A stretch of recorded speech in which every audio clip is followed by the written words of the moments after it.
በህይወታችን ውስጥ ከሚኖረን ጊዜ 1/3 የሚሆነው ጊዜያችን በእንቅልፍ ይጠፋል። እንቅልፍ ከቡና በላይ ያነቃቃል። ከሳይኮሎጂስት ምክር በበለጠም አይምሮን ያሳርፋል። ቢዚም ስንሆን ራሱ የምንቀንሰው ነገር ቢኖር እንቅልፍ ነው። ስለዚህ ሁላችንም መተኛት እንዳለብን እናውቃለን። ግን በትክክል ምን ያህል ሰዓት ያስፈልገናል? ለምንድነው ሁልጊዜ ከአላርም ጋር የምንጣለው? ስለዚህ ዛሬ በእድሜያችን ልክ ምን ያህል እንቅልፍ ማግኘት እንዳለብንና አእምሯችን ለመኖር ምን ያህል ሰዓት መተኛት አለበት የሚለውን እና የእንቅልፍ እጦት ኮንሲኩዌንሱንና የሚያመጣቸውን ችግሮች እናያለን።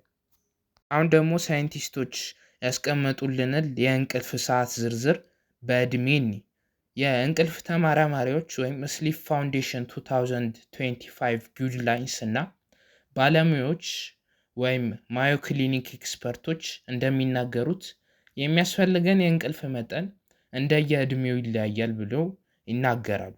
ለምሳሌ ኒው ቦርን ቤቢስ ወይም ጨቅላ ህፃናት እስከ 3 ወር ያሉ ህፃናቶች ከ14 እስከ 17 ሰዓታት መተኛት አለባቸው ተብሎ ይገመታል። እዛ ታዳጊዎች ህፃናቶች ከ1 እስከ 5 ዓመት ያሉ ከ10 እስከ 14 ሰዓታት መተኛት አለባቸው።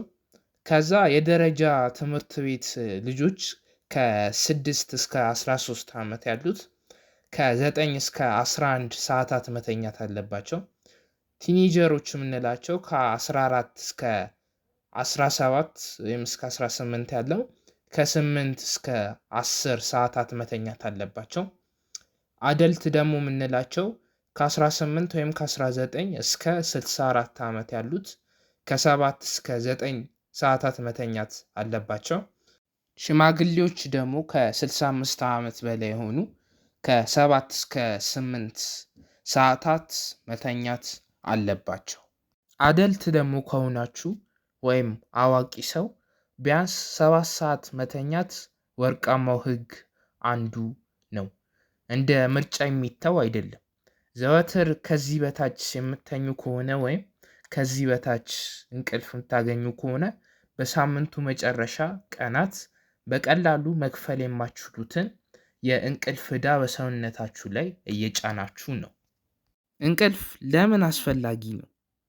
ስለዚህ 5 ሰዓት ብቻ ብንተኛ ምን ችግር አለው ብንል ችግር አለው። ምክንያቱም ስንተኛ አእምሯችን የጽዳትና የጥገና ስራ ያከናውናል። ዝም ብሎ አያርፍም፣ እያጸዳ ነው የሚቆየው። የእንቅልፍ ጥቅሞችን ስናይ ደግሞ አንዱ ሜሞሪ ኮንሰልቲኔሽን ወይም ሜሞሪ ማደራጀት ነው። እሱም እንቅልፍ እንደ ፋይል ማናጀር ነው የሚሰራው። በዕለቱ የተማርናቸውን ነገሮች በአጭር ጊዜ ትውስታ ወደ ረጅም ጊዜ ትውስታ ያዘዋውራል። ዘ ብሬንስ ጄንተር ወይም ጽዳት ነው። በጥልቅ በሆነ እንቅልፍ ላይ የጽዳት ስርዓት ወይም ግላማፋቲክ ሲስተም ከአልዛይመር ወይም ከመርሳት በሽታ ጋር የተያያዙ መርዛማ ቆሻሻዎችን ያስወግድልናል ወይም ጠርጎ ያወጣልናል። ሌላኛው ደግሞ አሚኑ እና ሜታቦሊዝም ሰፖርት ነው። እሱም የበሽታ መከላከል አቅም ነው። እንቅልፍ በተኛን ቁጥር የበሽታ መከላከል አቅማችን እየጠነከረ ይመጣል።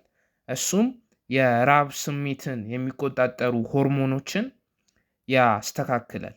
እና ያለ በቂ እንቅልፍ ዝም ብለን መድከም ብቻ ሳይሆን ሰውነታችን ውስጣዊ መዋቅሩ መፈራረስ ይጀምራል፣ ጉዳትም ያስከትላል። እንቅልፍ የማጣት የሚያስከትለው ጉዳት። ይህን የተፈጥሮ ፍላጎት ችላ ብንለው ምን ይከሰታል?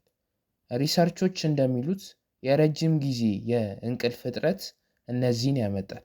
የአእምሮ መታወክ፣ ትኩረትን የመቀነስ ሁኔታ፣ ውሳኔን የመወሰን ችግር እና አቅም መቀነስና የመርሳት በሽታ ሊያመጣ ይችላል።